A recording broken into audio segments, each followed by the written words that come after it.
Angela Hughey. I'm the co-founder and president of One Community, an interactive web and events community for LGBT and allied individuals and businesses. The ordinance changes will not create unintended consequences or undue burden to businesses.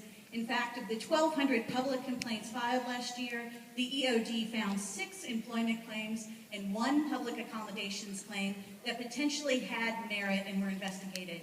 The Human Relations Ordinance has not proven to be a burden on business and will not be a burden with the addition of LGBT and disability inclusive language.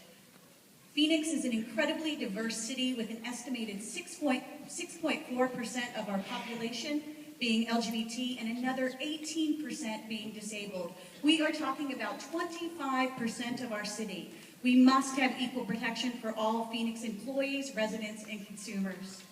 Just over 2 weeks ago, One Community launched Unity Pledge, a concerted effort by Arizona businesses and individuals to advance workplace equality and equal treatment in housing, hospitality for lesbian, gay, and bisexual, transgendered individuals. Let me tell you that over 100 businesses have signed. Multicultural organizations have signed. Small business, 80% of the businesses that have signed have less than 15 employees. They believe that we all deserve equal protection. Please vote yes. Thank you, Ms. The numbers you stated are 2 out of 1,200, I think is what it was that came out.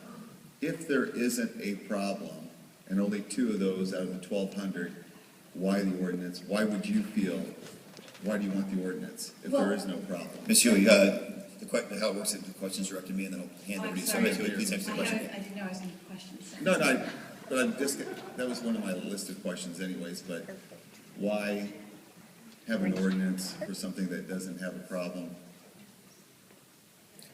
You only have 2 out of the entire city of Phoenix that the EOD felt had a problem. So let's talk about business. You know, the Phoenix CVB is actively going after LGBT business and consumer travelers.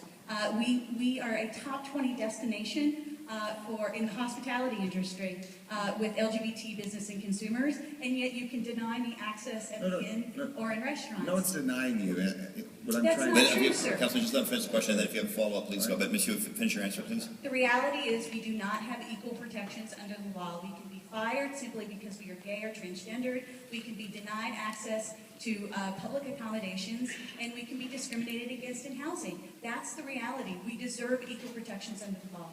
I think where I'm getting at, brought up the other side.